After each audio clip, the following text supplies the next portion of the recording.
A VHS tape I found at a junk store revealed the 20-year-old lie about my father.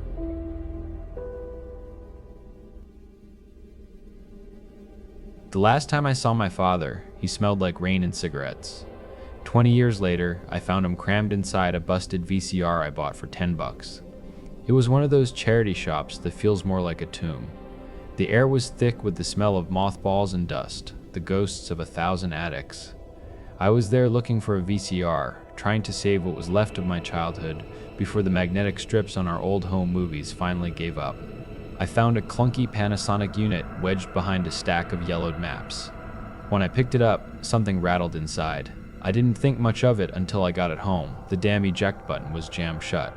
A tape was trapped in its guts. I had to pry the door open with a butter knife. The cassette that slid out was blank, except for a grimy piece of medical tape stuck to the spine. On it, scrawled in my father's jagged handwriting, was my name, not my full name, the one only he ever used, Zos. Don't tell your mother. My breath caught in my throat. Just a stupid coincidence, I told myself. There are other people with my nickname. Has to be.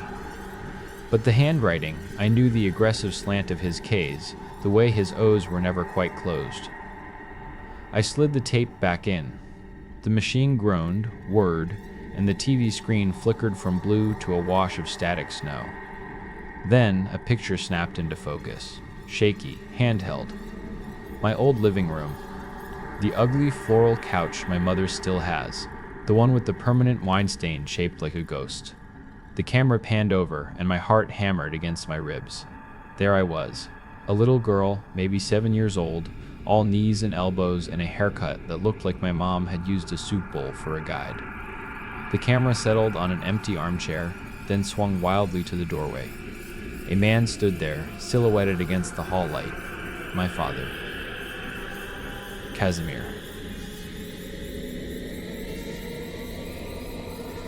Thinner than I remembered, his face shadowed and tired. He hadn't looked at me like that in person since I was 9. He just disappeared one Tuesday. Mom always said he went looking for something he couldn't find at home. For a long time, nothing happened. He just stared at the camera, breathing, like he was having an argument with himself and losing. Zos, he finally said.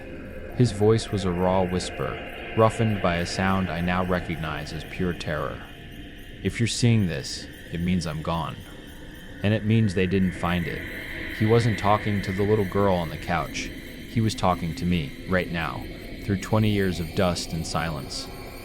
I need you to listen, he said, his eyes darting toward the window. There are things you don't know about this house, about this town. There are men who don't cast shadows. They came to me about a debt, not money, something older. My phone vibrated on the table next to me, and I nearly screamed. A text from my friend. You up?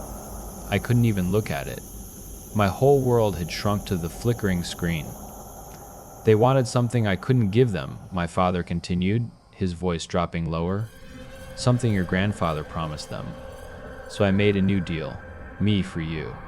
I walked away so they would stop watching the house. So they would stop following you home from school. He ran a hand through his hair. It was shaking. I see them sometimes. In reflections. In the static on the TV. They don't have faces, Zos. Just shapes where faces should be. He was a ghost, talking about other ghosts. He recorded birthdays I have no memory of, holidays that must have happened in an alternate life. He sang the Polish lullaby my grandmother taught him, but he kept getting the words wrong, his voice cracking. And then came the part that replays in my head when I try to sleep. There's a loose floorboard, under the crawlspace door in the hall closet. I left you a choice. It's not a good one, but it's yours. Don't let them make you small, Zos. Don't let them fold you up and put you in a box like they did to me. Promise me. The screen dissolved into static. The tape ended. The house was silent. I sat there for an hour, maybe 2. The silence was louder than his voice had been. I finally called my mom. I didn't tell her what he said. I just told her I found a tape. She was quiet for a long time. Then she just said, the hall closet. She drove over, her face a pale, tight mask. She didn't ask questions. We went to the closet, pulled out the old vacuum cleaner and boxes of Christmas ornaments. There it was. A single floorboard with a small notch cut into the side. I pried it up with a screwdriver. Beneath it, nestled in the dusty insulation, was a small metal lockbox. It wasn't a treasure chest. It was a cold, damp thing that smelled of earth and secrets. Inside, there was no stack of cash, no airline tickets. There was a tarnished silver locket. I clicked it open. No smiling photos of parents.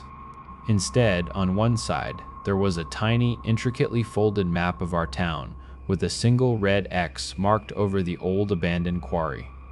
On the other side, a small, polished piece of obsidian, smooth and black as a hole in the universe. Beneath the locket was a single Polaroid. It was a picture of our house taken at night from across the street. The windows were dark, but standing by our mailbox, under the orange glow of the streetlight, was a figure, tall, impossibly thin. It had long limbs and wore a dark suit, but had no face. Just a pale, smooth blur, like an overexposed photograph. My mother made a sound, a choked, guttural sob that seemed to tear its way out of her throat. She sank to the floor, wrapping her arms around herself. All these years, she'd let me believe he was just a man who ran away, a coward. She'd carried this story for me, a shield to protect me from the truth. The truth was so much worse. He wasn't a coward. He was terrified. We don't know what to do. We haven't gone to the quarry. I don't know if I want to. The locket sits on my dresser. Sometimes, I swear the obsidian feels warm. I think I understand now. He didn't leave me an escape. He left me a burden. His fear is my inheritance. Last night, I looked out my bedroom window. At the end of the street, under the flickering streetlight, I saw a tall man standing there. He was just watching the house. And I swear to God, he didn't have a shadow.